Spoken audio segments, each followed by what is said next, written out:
après la stade, c'est pas moi. Donc, je ne suis pas obligé de me faire. Oui, vraiment, avec ça, moi, je suis un homme.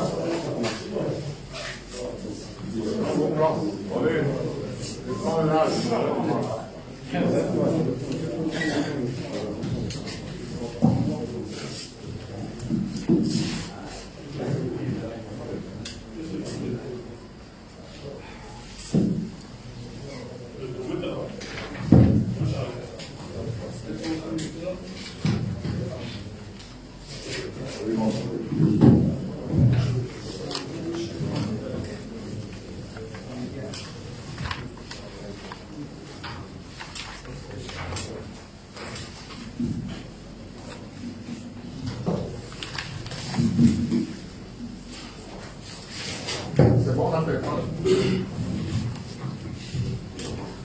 Prends debout. C'est bon? Bon, mesdames, messieurs, chers confrères, nous allons commencer cette conférence de presse en rapport avec l'éliminatoire de la Coupe du Monde.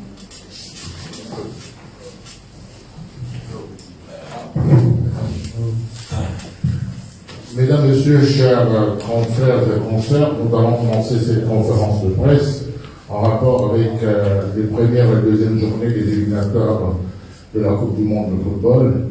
Le Gabon qui se déplace en Libye le premier avant de recevoir les pharaons d'Égypte à Franceville le 5 septembre. Donc il est question de cette traditionnelle conférence de presse. Le sélectionneur national Patrice Neveu va dévoiler la liste des retenus par rapport à cette échéance avant justement de passer à la traditionnelle rubrique réservée aux questions-réponses. Donc, coach, nous vous écoutons pour les différents élus.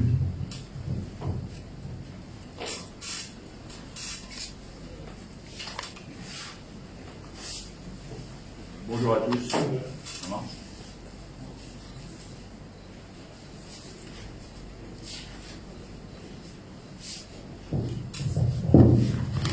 Mesdames, Messieurs, bonjour. Merci d'être si nombreux présents pour cette conférence de presse et faire un bilan, je dirais, général de la tournée que j'ai pu effectuer.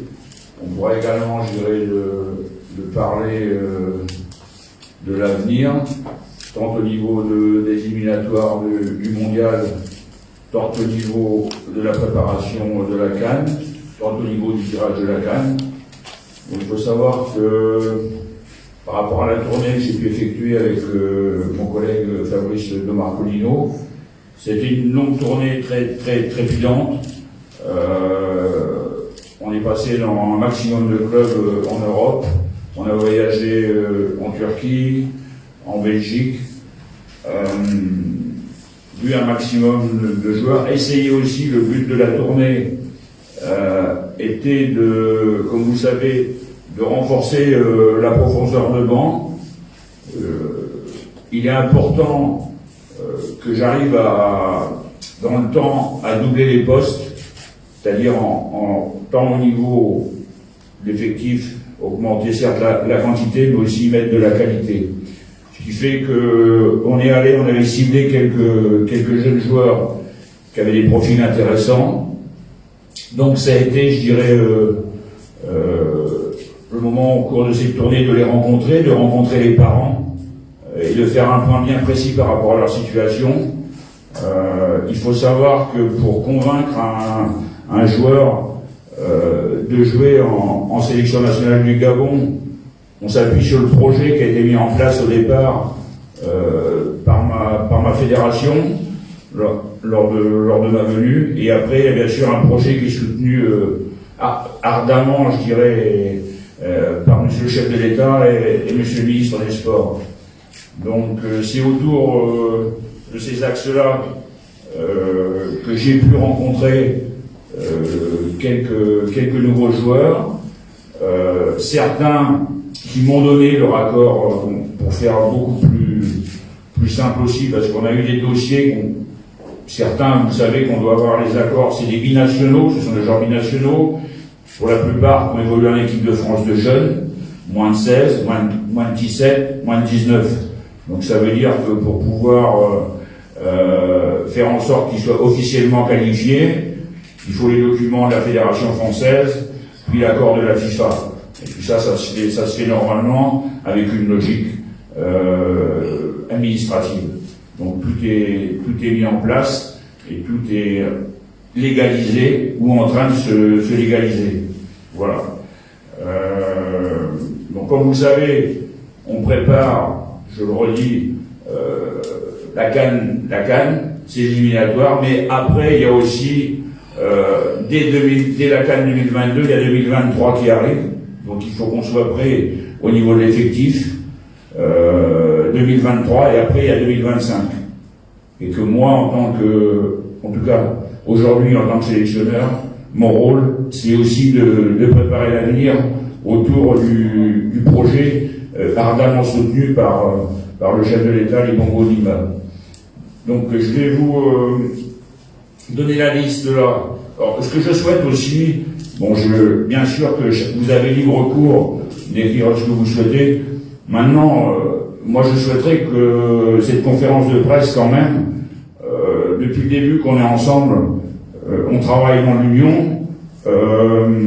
Bien sûr que, comment dirais-je, tout match, toutes les critiques ou les remarques, je veux dire, ont tout à fait le droit d'être formulées.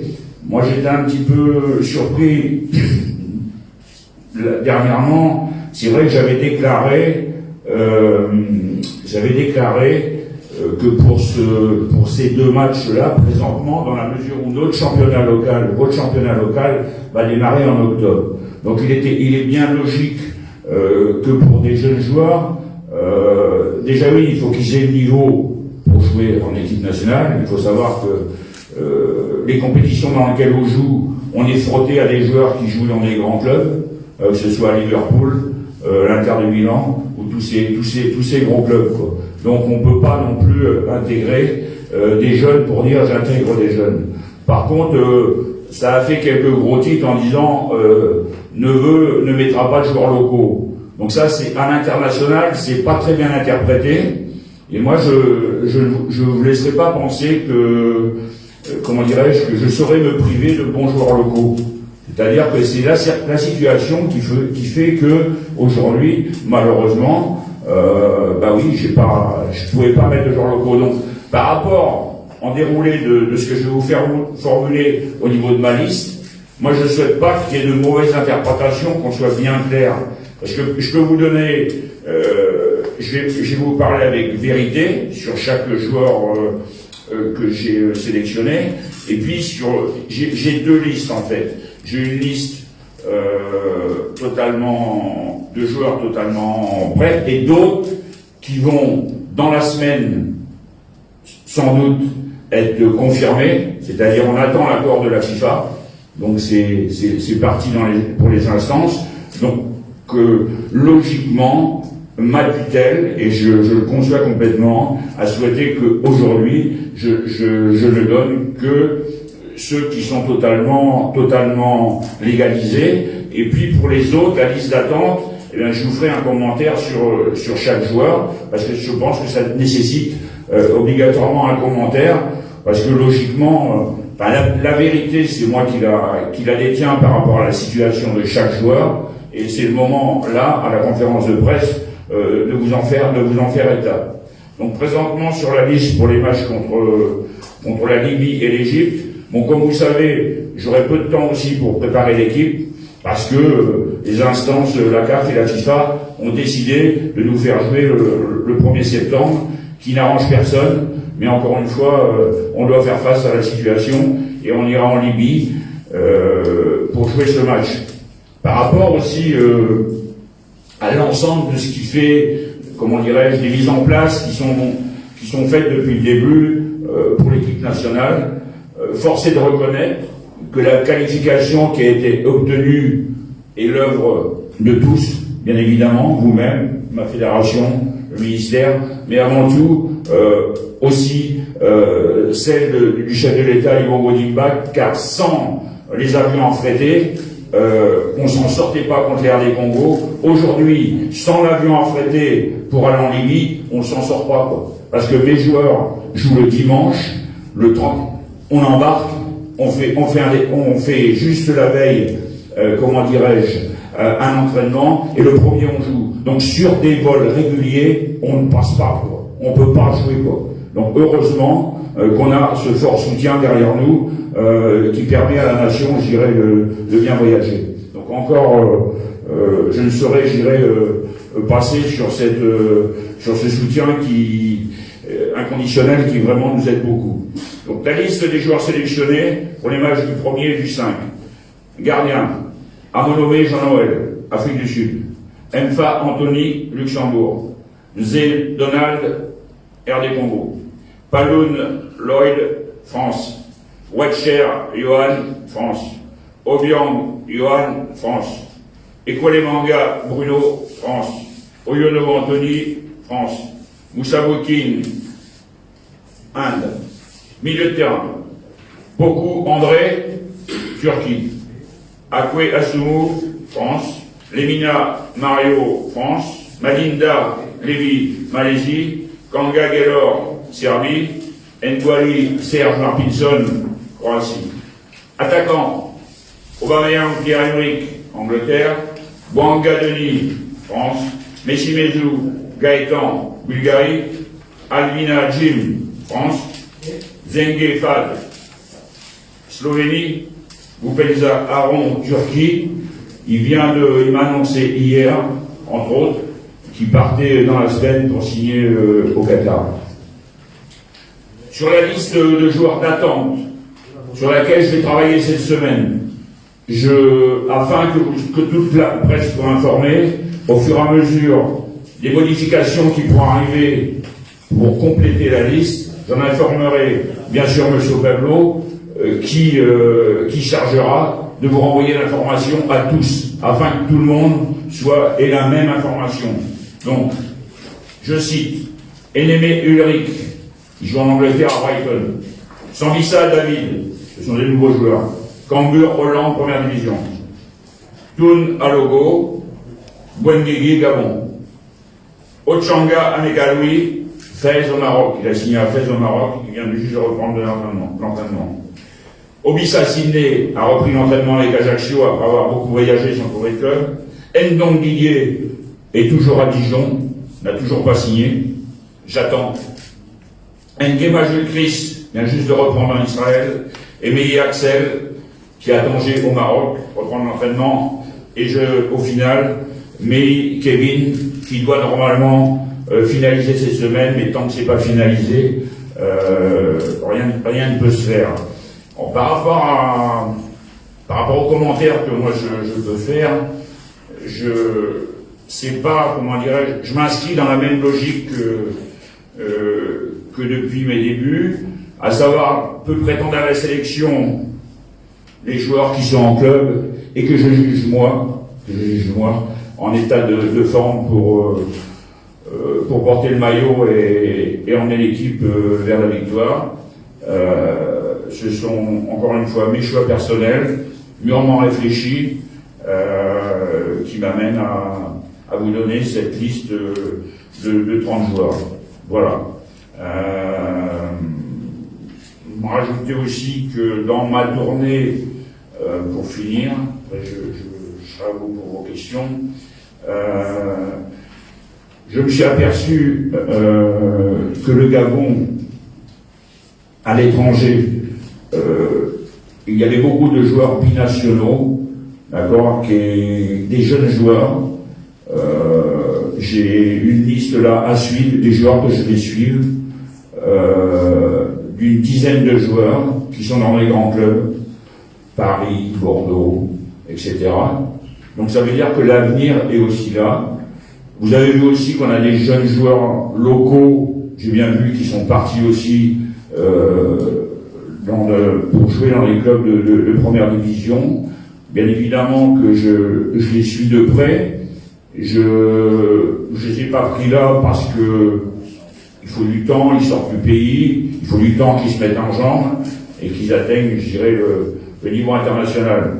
Ce que je voulais vous dire par là, pour finir, M. Pablo, c'est que l'avenir se prépare, on est dessus, ardemment avec ma fédération, pour qu'on n'ait pas de blocage à l'avenir, parce qu'on s'aperçoit aussi que, j'espère, comment dirais-je, que mes cadres peuvent durer très longtemps en équipe nationale, mais il est important aussi qu'il y ait des jeunes qui rentrent à côté d'eux pour pouvoir commencer à se préparer. Et puis un jour viendra que naturellement la relève devra arriver. Est-ce que ce sera bon? On voit des joueurs qui durent longtemps aujourd'hui. Bon, vous allez me dire, il y a écolé, tout ça, non. Aujourd'hui, on voit des joueurs qui ont 35-36 ans. Si vous avez une bonne hygiène de vie, ça passe, quoi. Après, c'est l'état de forme qui jugera, et puis les jeunes sont toujours là pour pousser les anciens. En tout cas, on a besoin de régénérer l'effectif. C'est ce que j'ai fait au cours de ma tournée, et ce qui m'a permis de valider clairement 4 nouveaux joueurs. Ces 4 nouveaux joueurs, je vais vous donner un peu plus de précision si vous le permettez. C'est Ulrich Enemé, il a 20 ans, il est attaquant, il joue à Brighton. Son papa est gabonais. Donc le garçon est majeur et m'a donné son accord, m'a envoyé son passeport, m'a envoyé ses documents. Tout est mis en place. On espère qu'il sera là pour les 2 matchs. En tout cas, tout est mis en place. Après, c'est plus entre nos mains, c'est la FIFA, les dossiers mais ça doit sortir. Le deuxième, je dis, Sambissa David, c'est un défenseur, latéral gauche, formé à Bordeaux. Donc, il était de la promotion d'André Bocco. Pourquoi ses parents, son papa est gabonais, a joué en équipe de France U16, U17, U18. Donc c'est un joueur intéressant. Bon, comme vous le savez, qui avait été convoité par le Congo. Après, on n'est pas rentré on respecte, je dirais, les autres nations. Le choix est fait avec ses parents et lui-même, parce que ce sont des garçons majeurs, et il préfère jouer pour le Gabon parce qu'il estime que ce sera pour lui plus porteur. Encore une fois, il le sait, on ne fait pas de fausses promesses. Les places se gagnent sur le terrain. Le garçon le sait et que son choix a été clair. Le troisième, il s'appelle Yanis Ngakoutou. Il a 22 ans. Il est défenseur latéral. Il était formé à Monaco. Il joue à Lyon-du-Cher. Il a joué en équipe de France U16, U17. Si ma mémoire est bonne, il a fait 4 ans à Monaco. Il a une 50aine de matchs avec la réserve de Monaco. C'est un très très bon favori, très très bon latéral. Aujourd'hui, lui, ses papiers sont en cours. Moi, je n'ai pas souhaité le prendre. Pourquoi? Sortant de Monaco, l'année dernière, il y a eu le Covid et il a fait une saison pratiquement blanche. Donc là, il est en train de se remettre dans le coup. J'ai été le voir évoluer. Le préparateur physique, notre préparateur physique, lui a fait un programme en plus au niveau du club. Je suis en contact avec l'entraîneur du club. Donc ça veut dire que c'est 3 premiers joueurs. Et le 4e, c'est Nathan Ngoumou. Il a 21 ans, il joue à Toulouse. Il est attaquant. Donc lui, il va me donner son accord. J'ai rencontré ses parents. Ils ont opté, sa maman est gabonaise, d'accord? Ils ont opté, les parents ont opté pour le Gabon. Nathan a donné son accord pour le Gabon. Maintenant, comme il est dans l'effectif pro, il voulait se donner encore jusque fin août pour me dire s'il commençait directement là ou s'il donnait encore un mois ou 2. Bon, j'ai discuté avec son entraîneur. On estime tous que ce serait une bonne chose pour lui d'être dans la sélection et que ça lui permettra, je dirais, d'apporter, de s'affirmer aussi en tant qu'homme. Donc ces 4 nouveaux joueurs, jeunes joueurs de qualité, qui sont réellement de nationalité gabonaise seront prochainement appelés, bien sûr, suivant aussi la concurrence et leur état de forme. Voilà. Et je vous remercie. J'ai fait le tour, je pense, de ce que j'avais à vous formuler et je reste à votre écoute pour vos questions. Merci.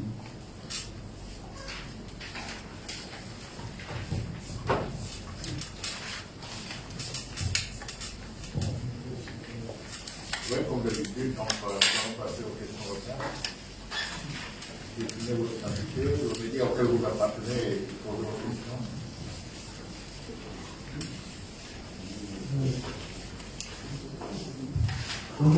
Bonjour. Déjà, félicitations pour la première effectuée en Europe. Je suis Télévision Nord, journaliste sportif à la de presse. Alors, comme vous l'avez dit, vous êtes responsable de vos choix. Donc, je vous dis assurer, bien évidemment. Mais quand même, on a des questions à se poser en cette compétition. Vous avez convoqué Fanzeye, qui est bien plus de l'équipe nationale. Entre Fanzeye et Axel Meillet. Oui. Et dans les séances, Axel Meillet comptabilise aujourd'hui 15 buts en championnat du Maroc, avec 22 matchs et 5 parties décisives. Pour nous expliquer qui sont ces matchs. Axel, merci pour la question.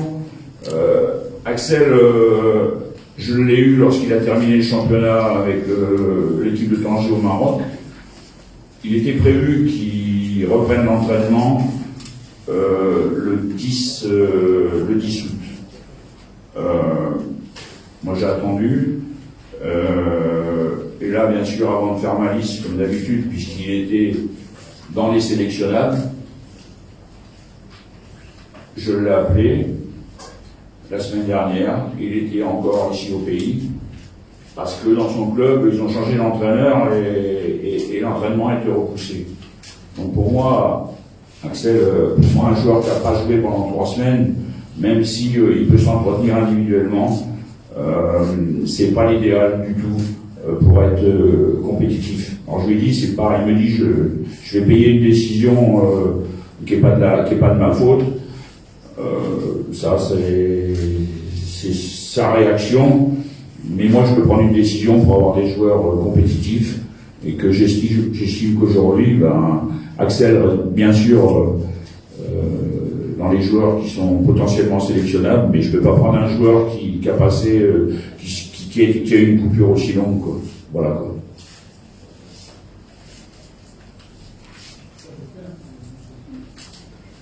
Oui, au fond.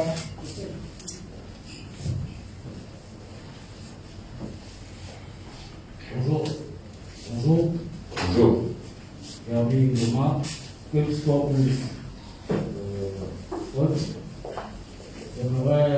ma question va s'approfondir plus sur la capacité physique de nos joueurs, notamment les tauliers qui sont Bruno et Pelé Manga, qui aujourd'hui, on le sait, rencontrent plusieurs difficultés avec son club actuel.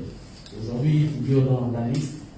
Est-ce que, justement, on pourra compter sur lui lors des 2 prochains matchs?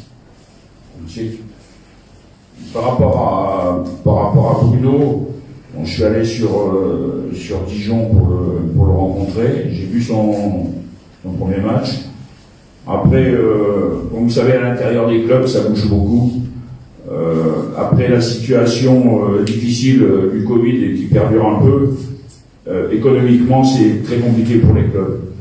Il s'avère que l'entraîneur de Dijon a fait un choix dernièrement, puisqu'il a fait le premier match en tant que capitaine, sans doute aussi parce que Bruno souhaite quitter le club, d'accord, et qu'aujourd'hui il est en phase de muter, et que par rapport à Bruno, si je le prends, je sais que c'est un joueur très sérieux, je sais qu'il s'entraîne ardemment, et c'est pas ce petit manque, je dirais, au niveau des entraînements dans la semaine, ils font des matchs, ils je sais que physiquement il sera prêt, et encore mieux, connaissant Bruno et son caractère de pro, je sais qu'il va se servir de ces 2 matchs de sélection pour monter véritablement. Il a encore vraiment le niveau et il va faire valoir ses qualités au collectif. Donc j'ai pas d'inquiétude par rapport à Bruno.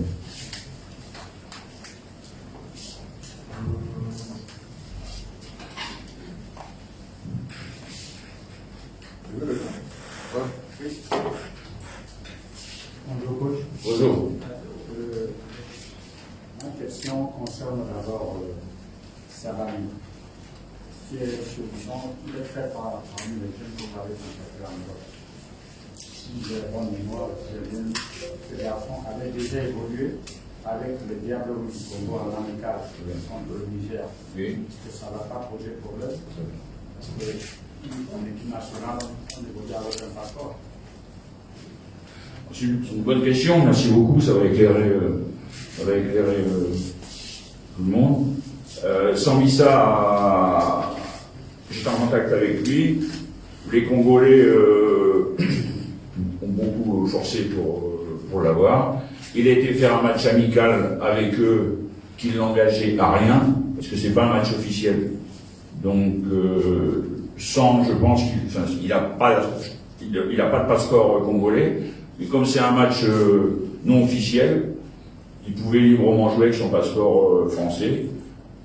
Son accord est donné, son passeport sort, et aujourd'hui, il jouera avec le Gabon, et on n'a aucun problème, je dirais, par rapport à cet état de fait, dans la mesure où c'est un match amical, et les matchs amicaux ne sont pas comptabilisés comme des matchs, comment dirais-je, pour valider un joueur dans une sélection. Donc, il était libre de son choix. Voilà. Qu'est-ce que vous voulez dire passeport gabonais? C'est ça que vous avez compris. Allez-y, Pablo. Non, en fait, le coach a dit passeport français, il voulait dire passeport gabonais. Hein? Voilà. Oui? Oui? Bonjour coach. Bonjour. John Fitzgerald de Gabon News. Hier, lors de la rencontre opposant Nice à Marseille, on s'est rendu compte que les Lyonnais sont sortis sur blessure avec une petite jeune monnaie. Est-ce que vous avez pu la voir pour savoir un peu plus, pour avoir plus d'informations sur lui? Est-ce qu'il vous a rassuré par rapport à sa présence? Est-ce que ça a été. Pour ma part, hein, j'ai regardé. Non, vous avez raison. Mario est aux examens ce matin, dans son club, et j'aurai le retour dans la journée. J'espère que, bon, il avait comme vous l'avez vu pendant le match, il a eu une première alerte. Je pense que c'était une forte crampe. J'espère que ce n'est qu'une contracture et qu'il pourrait être présent avec nous. Quoi. Mais effectivement, je l'aurai tout à l'heure pour faire le point. Il voyait sur son staff médical ce matin. Bonjour coach. Bonjour. Le fameux bureau de Café Sport Plus, sur votre liste, je constate que Didier Ndo est sur la liste d'attente. Didier Brahim est sur la liste d'attente. Ibrahim. Oui, est-ce que ce n'est pas de gros risques lorsqu'on connaît son apport sur le plan? Et donc Oui, donc. Bonne question. Les sur la liste d'attente. Alors, bon, pour être très clair,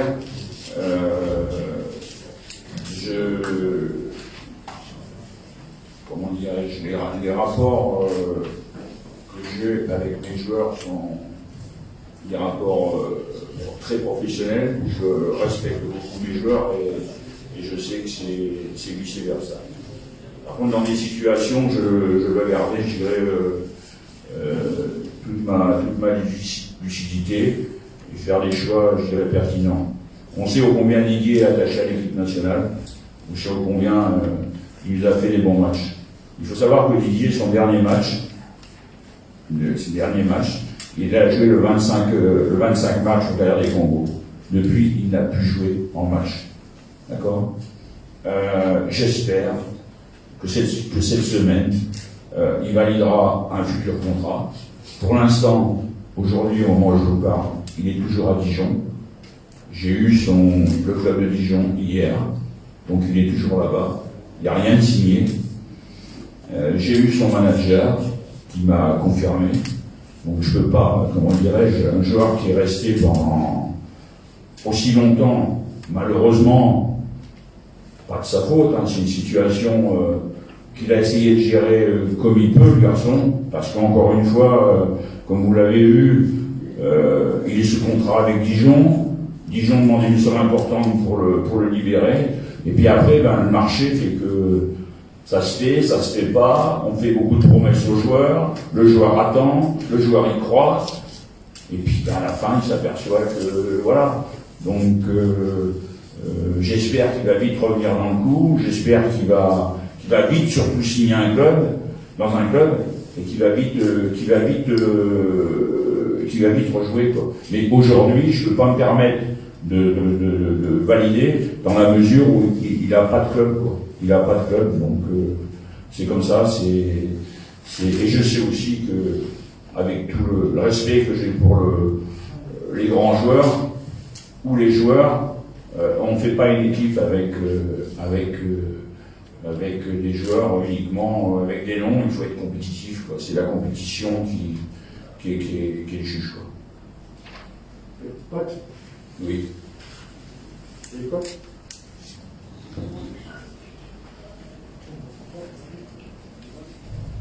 Bon, coach, je vais vous prendre vraiment par rapport au fait d'avoir les joueurs. Merci beaucoup. Tout le secteur de rien au Sénégal. Mais c'est par rapport à votre préoccupation d'avoir des joueurs compétitifs. Pour avoir des joueurs compétitifs, il faut peut-être prévoir, orienter et peut-être encadrer. Lorsqu'on regarde l'équipe du Gabon, sur la charnière centrale, il y a beaucoup de joueurs qui auraient pu être compétitifs s'ils avaient trouvé des clubs et s'ils avaient commencé le championnat, s'ils ne sont pas là. Jésus, par exemple, il ne rentre pas dans le schéma parce qu'il n'est pas compétitif. Pardon. J'ai dit, vous parliez de. Allez-y. Vous parliez de joueurs compétitifs. Oui. Pour effectivement vous permettre d'avoir des équipes qui tiennent. Ouais. Je disais que est-ce qu'il n'y a pas une politique de prévention, d'orientation et d'éthique de nos joueurs lorsqu'on sait que la charnière centrale, par exemple, il y a des joueurs, le gros des joueurs ne sont pas compétitifs, ça veut dire qu'ils ne jouent pas de compétition cette début de saison. Et peut-être par exemple, Dijon n'est pas régulier, G-Christ ne joue pas. Oui. Le seul, c'est peut-être Monsavokin qui joue. Pour l'instant, il n'est pas sélectionné. Non, je dis, G-Christ, il est sur la liste d'attente. Ouais. Ça veut dire qu'il y a le petit Obissa aussi, ce sont les seuls joueurs qu'on a. Est-ce qu'il n'y avait pas une politique pour faire en sorte que ces joueurs-là puissent trouver des clubs pour commencer les préparations et commencer les journées de championnat? À votre niveau, est-ce qu'il n'y a pas une réflexion lorsqu'on regarde sur le cas Didier? Ça nous interpelle aussi sur cette volonté d'orienter, de suivre les joueurs. C'est vrai que les carrières sont individuelles, mais pour l'équipe nationale, est-ce qu'il n'y a pas une réflexion à ce niveau pour leur permettre d'être prêts à temps, quel que soit le club? Je crois qu'un temps, on l'avait fait avec Bopenza. Et pour parler de Bopenza, est-ce que son choix au Qatar ne va pas nous amener dans le schéma Malik Kebona, qui avait signé pour un pays assez similaire, mais qui n'a plus été compétitif et qui ne peut venir en équipe nationale? Très bien, merci pour la question. Bon, il faut savoir que je suis en contact permanent avec tous les joueurs. Je fais tout pour les orienter et pour leur donner la possibilité même d'avoir des contacts avec des clubs. Après, il faut savoir que je suis sélectionneur national. Ils ont des managers à côté d'eux et c'est des managers qui les orientent aussi beaucoup pour prendre leurs décisions. Après, comment dirais-je, comme on dit, ils sont adultes. On a beau, par rapport à Didier ou même par rapport à Aaron, j'ai longuement discuté avec lui. À une période, il devait partir en Russie. Il a refusé parce que il était persuadé, et on était persuadé qu'il allait trouver un club en Europe pour continuer sa carrière et continuer à évoluer. Bon, après, moi, j'ai quand même l'œil. Derrière tout ça, il y a de l'argent. Il y a un club qui demande, son club pour le libérer, qui demande beaucoup d'argent. Bon, le manager, ça reste des gens du football, les managers aussi qui conseillent leurs joueurs et qui sont là totalement en permanence à côté d'eux. Donc moi lorsqu'Aaron m'a annoncé ça hier soir, j'ai pas de commentaire négatif à faire à cet égard. Il sait ce que moi je pensais. Après, il s'avère que aujourd'hui, comme je l'ai dit, par rapport au Covid, beaucoup de clubs sont en difficulté financière. Le club, pour rien vous cacher, le club qatari est le seul club qui a fait une proposition convenable pour le club d'Aaron, c'est-à-dire qu'il met 5 millions sur la table pour le libérer, et le joueur signe un contrat, comment dire, intéressant pour lui. Mais ce qui m'a beaucoup plu par contre, dans l'échange que j'ai eu hier soir avec Aaron, parce que, comme vous le savez, je suis au contact de mes joueurs en permanence, il me dit, mais je lui dis, comment tu vois ta carrière? Il m'a répondu avec beaucoup de sincérité, beaucoup d'humilité. Coach, je vais me battre au Qatar pour mettre un maximum de buts. Et puis, si vous jugez que je suis bon, si j'ai la chance de faire la CAN, eh ben, je vais vraiment tout donner à la CAN encore pour me faire valoir et pour rebondir en Europe. Donc ça, c'est un langage qui me plaît bien, parce qu'il le sait, pour faire la CAN, il faudra être compétitif, et que le Aaron de la saison dernière, qui marquait beaucoup de buts, eh ben, il faut qu'il continue à travailler et à être performant. Et il sait très bien que je ne vais pas me baser pour ma sélection à venir et la sélection, les joueurs qui font la CAN, eh bien, ce sera, je dirais, leur performance qui me dictera. Donc c'est un choix qu'il a fait parce que c'est un choix qui lui appartient. Ni plus ni moins, je vous dirais que, chers collègues, s'il décide de se marier avec telle demoiselle et que moi je suis pas d'accord, je ne peux rien faire, c'est son choix. Bonjour coach, je suis M. Jérôme Florentou, je suis correspondant pour l'agence Reuters. Je voudrais revenir sur le cas Ibrahim Dior et les autres en attente.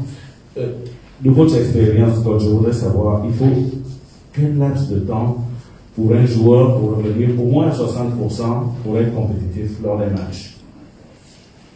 Le minimum, c'est 4 semaines d'entraînement.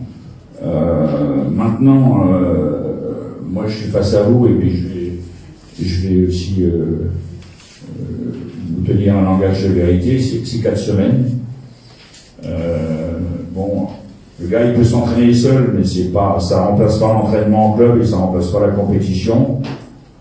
Maintenant, je vais quand même être obligé de faire des choix, mais je vais me tenir quand même à ma ligne directrice de départ, qui est le joueur au moins déjà avoir un club et doit déjà avoir évolué, comment dirais-je,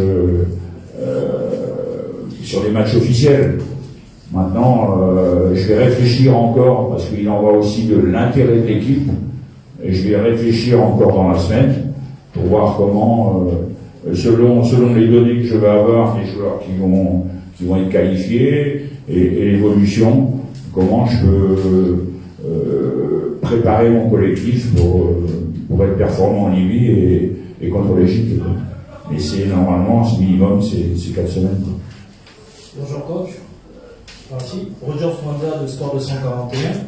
Alors je reviens un peu sur les lieux du terrain et je constate le retour de Lévi Mandinda, si je ne me trompe pas. Vous avez parlé de compétitivité, mais Mandinda c'est il fait un peu de mi-temps. À un moment il est en équipe nationale, il revient. Et là, qu'est-ce qui vous a convaincu de le rappeler en équipe nationale? Il joue régulièrement dans son club, il a perdu du poids, il s'est affûté, parce que les derniers rassemblements, j'avais trouvé ses muscles un peu trop développés, mais pas dans le bon sens. Et là, il s'est affûté, et il joue régulièrement en club. Et je sais aussi que vous le connaissez, c'était un joueur, vous l'avez connu avant moi, c'était un joueur qui a du talent, qui a joué dans les grands clubs, et j'espère qu'à un moment aussi, il va comprendre qu'il faut être hyper sérieux pour pouvoir être compétitif. Donc, il a sa place aujourd'hui dans le collectif, par rapport à ce que je connais du joueur. Coach, Bonsoir. Bonjour Thomas. Dès que vous m'avez dit Gabon-Première, j'avais une question au niveau du classement des gardiens de but sur la liste officielle. Je constate qu'à un moment donné, les femmes EG placent en deuxième position et Donaté en troisième. Est-ce que c'est un choix qui est fait, sachant que vous avez fait une confidence après le match contre la RDC, que le garçon était à flot et après le match, il a dû baisser l'intensité. Et voilà pourquoi il n'était pas titulaire à Luanda en Angola. Je veux comprendre le classement si finalement il est le numéro 1. Dans le classement, c'est l'infographe qui a fait le. Oui, il a fait l'ordre alphabétique. Et comment dirais-je, moi je lui ai donné ma liste. Et puis après, il fait comme il veut. Mais ça n'a pas sur la liste, ça n'a pas de valeur au niveau du premier, du deuxième, du troisième. Il faut savoir que je suis allé voir jouer quand même, j'ai assisté au match Anthony au Luxembourg. Aussi, vous savez que les derniers matchs, on ne l'avait pas. Mais je suis content de le revoir aussi, plus affûté que jamais, quoi. Plus affûté que jamais.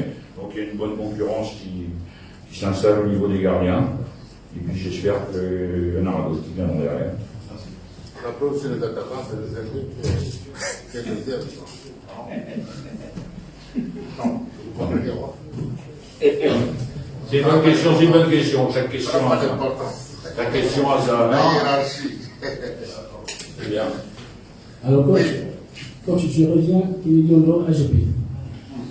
Coach, on va jouer le premier en Libye. Je s'adresse également à M. Pablo qui pourra certainement apporter dans les informations sur ma préoccupation. Est-ce que les garanties sécuritaires et la sécurité de ce déplacement sont assurées?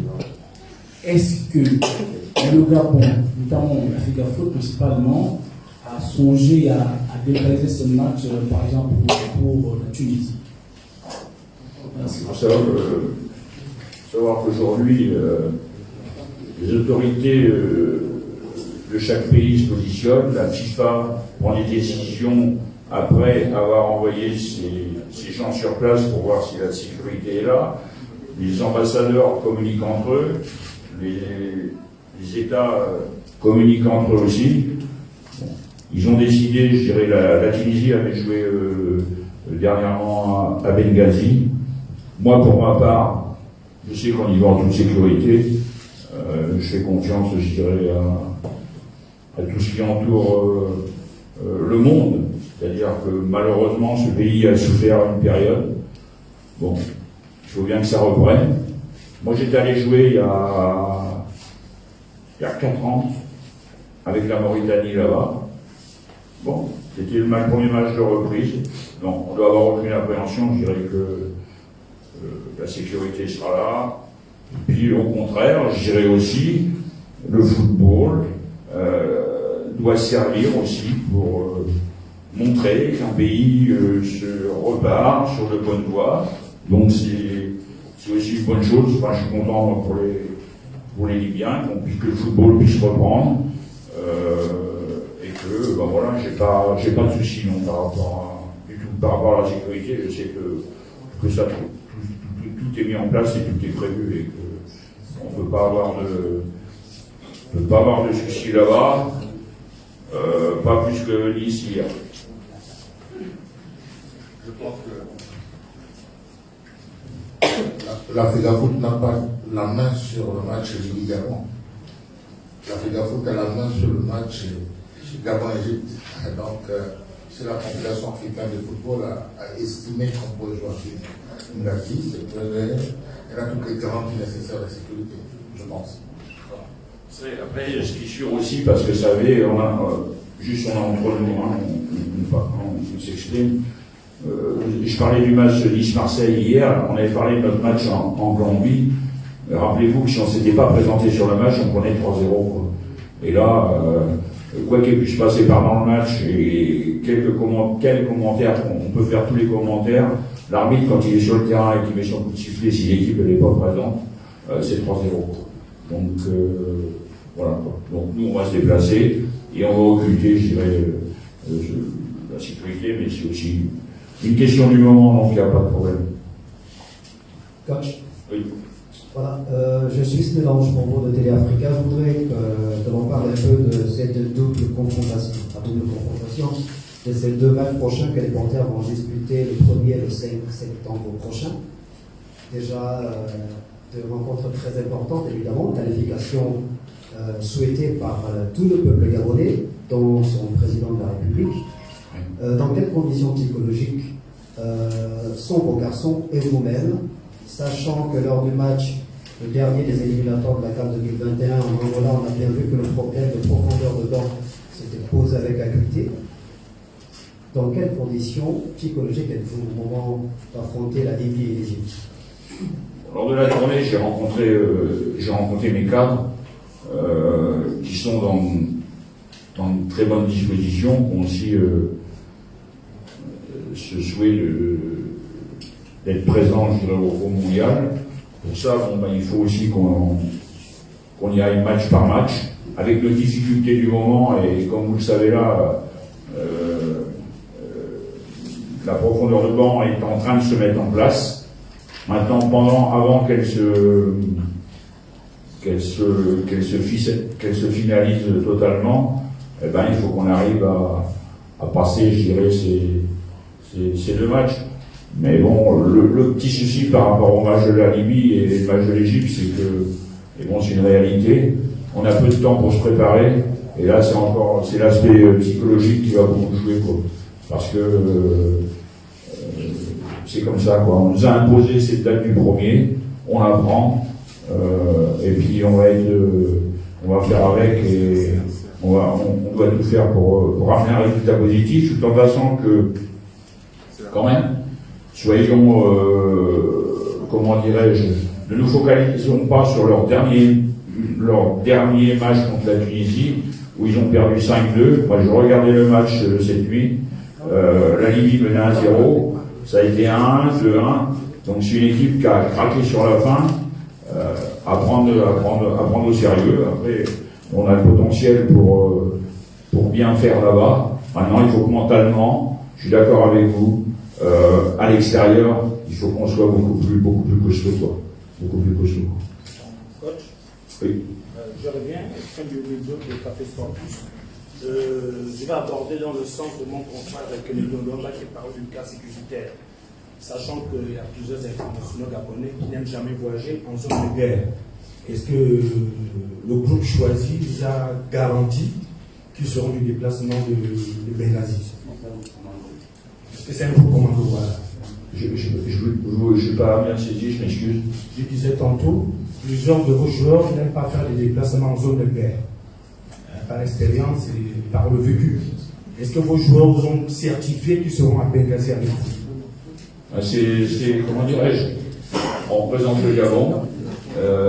Moi-même, je suis sélectionneur. Et avec tout je serai devant sans problème, et mes joueurs vont pas avoir d'appréhension. C'est comment dirais-je, c'était chacun des idées, comment dirais-je, d'autres fois peut-être, mais aujourd'hui la situation est ainsi, et il n'y a pas à avoir peur. C'est limpide, la décision elle est là par rapport à la FIFA, à la CAF. Pour moi, il y a zéro problème, quoi. Il y a zéro problème. Je pense qu'on a vécu ensemble avec mes joueurs en Gambie, ça n'avait rien d'agréable. On pensait qu'on était en super sécurité, on s'est retrouvés. Bon voilà, ça peut arriver, non. Ils n'ont pas à avoir de résistance par rapport à ça. Je leur fais confiance. Bonjour coach. Ismaël Yatumba, Radio Génération Nouvelle. Déjà vous féliciter pour votre tournée, pour ces joueurs que vous avez remarqués qui vont vraiment nous rejoindre. Bon, concernant le joueur Ngamou, que je suis depuis quasiment 3 ans, parce que c'est qu'il a joué un match de Ligue 1, et là il évolue en Ligue 2 et il a même marqué le week-end. J'aurais appris de sources assez sûres qui serait le neveu de l'ancien international Achille Mana. Et est-ce que vous n'avez pas peur que le Cameroun à la dernière minute vienne encore... le joueur, vous m'avez dit. Le joueur Ngamou de Toulouse. Goumou de Toulouse, le joueur toulousain. Ah, c'est bien. Ouais. Le joueur Toulousain que j'ai eu encore dans la semaine. C'est un jeune joueur qui, familialement, est très entouré par son papa, sa maman. Comment dirais-je, au cours de la mission, j'ai pu rencontrer, comme je l'ai dit, son papa qui est camerounais. Et son papa qui est camerounais a opté, comment ça se passe, je dirais, en famille, a opté pour qu'il joue pour le Gabon.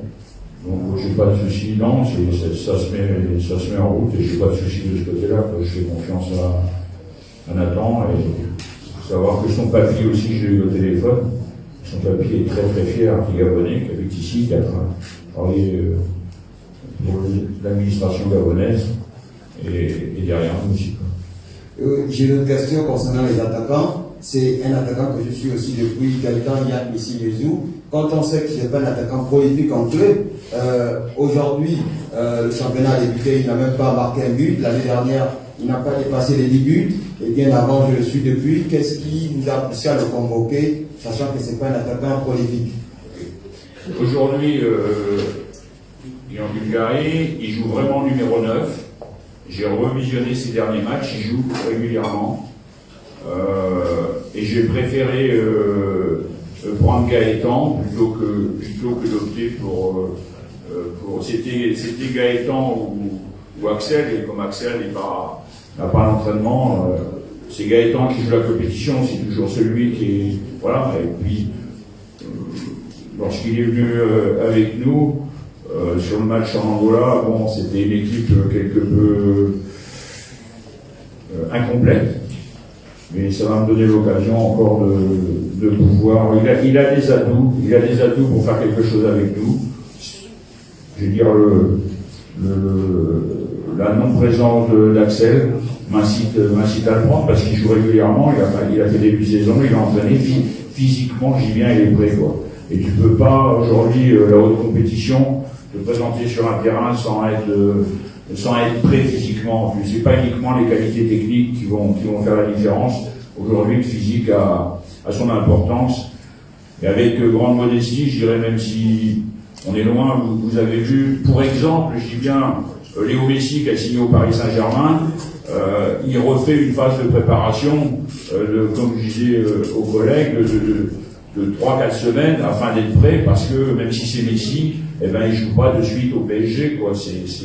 C'est une logique sportive d'une forme physique, quoi. Coach, bonjour. Moi, je suis Michel Dumas, j'appartiens à la rédaction de Gabon Quotidien. Et je voudrais revenir sur le sort réservé aux joueurs nationaux. On a comme l'impression, coach, que les joueurs nationaux sont systématiquement écartés de l'équipe nationale, pas parce qu'ils ne veulent pas participer à cette équipe, mais tout simplement parce qu'ils sont victimes d'une situation qui ne dépend pas d'eux. C'est-à-dire le démarrage très tardif du championnat gabonais, et ce de façon régulière chaque année. Alors, vous êtes résident Gabon. Pourquoi, pendant le championnat de l'année précédente, vous n'auriez pas, vous, une liste prévisionnelle de certains joueurs potentiellement sélectionnables en équipe nationale et qui pourraient avoir un programme de suivi par vous, puisque vous êtes basé au Gabon? À défaut d'avoir un championnat, mais ces joueurs qui seront au départ présélectionnés par vous pourraient tout simplement avoir un suivi régulier, une mise en forme par vous, puisque vous êtes au Gabon. Votre question a son sens, la réponse est assez. Vous allez la comprendre, elle est très logique. Le pitch, bon, notre championnat, il y a eu la task force, allez, on est soulagé, ça va redémarrer. Ok, c'est vrai qu'ils ont vécu cette situation comme moi, les locaux, et bien évidemment, ça les pénalise. Et ça, moi je n'y peux rien, je suis tenu de prendre des joueurs compétitifs. Alors après, moi j'ai suivi les 7 premiers matchs lors de mon arrivée, et j'en avais noté, potentiellement sélectionnables, et puis ça s'est arrêté. Et tout ce temps, même si je fais venir un préparateur physique, après rien ne remplace la compétition. Rien ne peut remplacer la compétition. Et l'entraînement individuel, c'est ce que j'expliquais à Axel, ne peut pas remplacer l'entraînement collectif. et ne peut pas remplacer la compétition. Donc obligatoirement, un joueur qui s'entraîne seul, qui se prépare, même si on fait quelques matchs, organise quelques matchs à l'intérieur au pays, c'est pas suffisant pour être compétitif. C'est vraiment pas suffisant. On est dans des compétitions de très haut niveau, c'est-à-dire, comme je dis, au Ghana, vous voyez les joueurs qu'ils ont, en Égypte, tous ces joueurs qu'ils ont dans les grands clubs, ils vont être confrontés à ces joueurs-là, et que moi j'ai pas, au contraire, je suis très attentif aux joueurs locaux, et j'ai hâte que, comme vous, que ça reprenne, et qu'ils aient aussi la possibilité d'être présents dans l'équipe nationale. On sait que l'équipe nationale locale va repartir, puisqu'il y a les éliminatoires du CHAN qui vont commencer, et moi ça va me donner une belle visibilité par rapport à ce potentiel. Merci. Je prends deux dernières questions, messieurs. Oui, je reviens sur votre dernier tournoi en Europe. Vous n'étiez pas à Chypre. À Chypre. Allez-y. Juste pour vous annoncer qu'il y a deux jeunes Gabonais issus de la formation gabonaise. L'un, Savi, a été formé au CF Moumana, l'autre, Anaïs Val, le de vos le colonel Effrayant. Ils ont démarré le championnat hier et l'un a été titulaire. D'accord. Prochainement, dans votre prochaine journée, vous irez aussi à Chypre le visiter. Non, mais j'ai déjà eu, j'étais franchement compressé par le temps, en faisant franchement le parcours que j'ai fait avec Fabrice, j'avais pas la possibilité de me rendre à Chypre. Et au départ, pour être clair, déjà je suis très heureux qu'ils aient signé à Chypre, parce que ça va vraiment leur permettre de rentrer dans le milieu professionnel et de pouvoir postuler. Je connais chaque joueur et leur qualité. Je leur laisse le temps quand même de se mettre en route. Soyons un peu patients par rapport à eux. C'est pas comme si c'est des jeunes joueurs qui sortent du pays, c'est bravo pour eux, bravo pour ceux qui les ont aidés à sortir, mais laissons-le le temps de mûrir un peu dans un championnat qui est intéressant, mais il leur faut du temps un peu pour pouvoir prétendre être dans l'équipe. Je vais les suivre bien sûr avec parcimonie, mais pour le moment, au départ, dans la mesure où je savais qu'ils étaient comme ça, je savais que je ne ferais pas appel à eux. Coach, j'aimerais un peu rebondir sur la question posée par mon aîné et confrère Efraim de Café Sport Plus sur l'assurance ou pas des joueurs convoqués. Bon, Efraim disait que par le passé, il y a certains joueurs de l'équipe nationale qui n'aiment pas jouer dans les zones conflictuelles. C'est le cas de Pierre-Louis Gambia. Je n'ai pas bien suivi le début, je rebondis sur la question posée par mon confrère aîné Efraim Diouf, sur le comportement de certains joueurs de l'équipe nationale qui n'aiment pas jouer pour des questions personnelles dans des zones conflictuelles, dans des pays en guillemets de guerre. Et c'est le cas de Pierre-Louis Gambia. C'est vrai qu'il a changé depuis que vous êtes arrivé. Est-ce qu'il vous a rassuré qu'il sera là? Moi, je n'ai pas de doute par rapport à la présence de Pierre-Emerick par rapport à ce volet. J'ai échangé avec lui, j'ai échangé avec son papa. Non, j'ai pas de mauvais présage par rapport à ceci. Je pense que le monde évolue aussi, quoi. On est un peu ce qui s'est passé en Libye, il y a une période, j'y viens aujourd'hui, ils sont en reconstruction, ça repart comme certains pays, et je pense pas que ça puisse affecter nos joueurs, ni bien.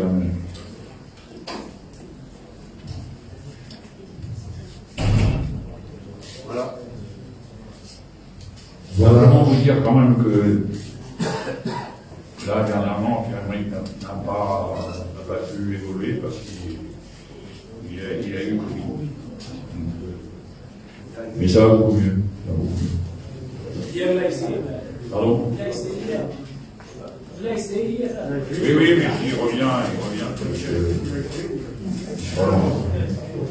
Voilà, merci coach et merci chers confrères et consoeurs d'avoir pris part à cette conférence de presse. Il me reste plus qu'à remercier les partenaires de la création d'Appel de football qui ont pu nous accompagner dans ce rencontre, notamment face à l'Égypte, la Comilogue, le Raban, du Monde africain, la Société gabonaise d'encourage des produits pétroliers, donc la Société équatoriale des mines, la MEF. Donc la liste n'est pas exhaustive. Gabon Toulousain également qui est le diffuseur de la Fédération gabonaise de football dans le cadre de cette campagne de sauver les éliminatoires à la Coupe d'Afrique des Nations du Mondial 2022. Voilà, merci d'avoir été le nôtre. Bonne chance, coach. Merci.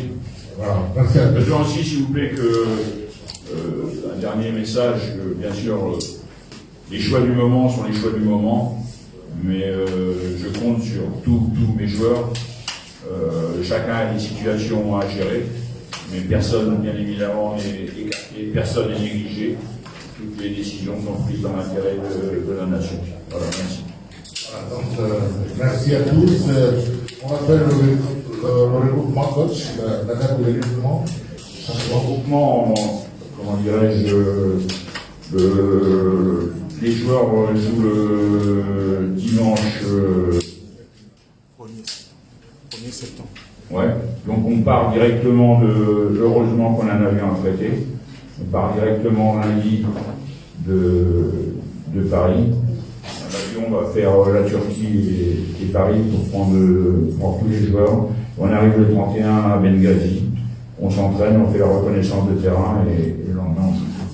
Heureusement qu'on a encore une fois que l'État met à disposition cet avion, sinon je sais pas comment, excusez-moi, je ne veux pas me permettre de critiquer les décisions des hautes autorités de mettre ces dates de match. Je pense que c'est dû aussi, on sait que c'est des matchs qui vont être télévisés.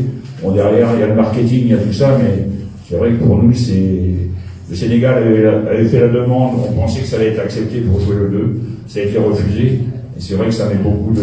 Bon, nous, on a encore, heureusement, je dis bien, ce gros soutien du chef d'État qui nous permet de voyager et d'être présent en tout cas.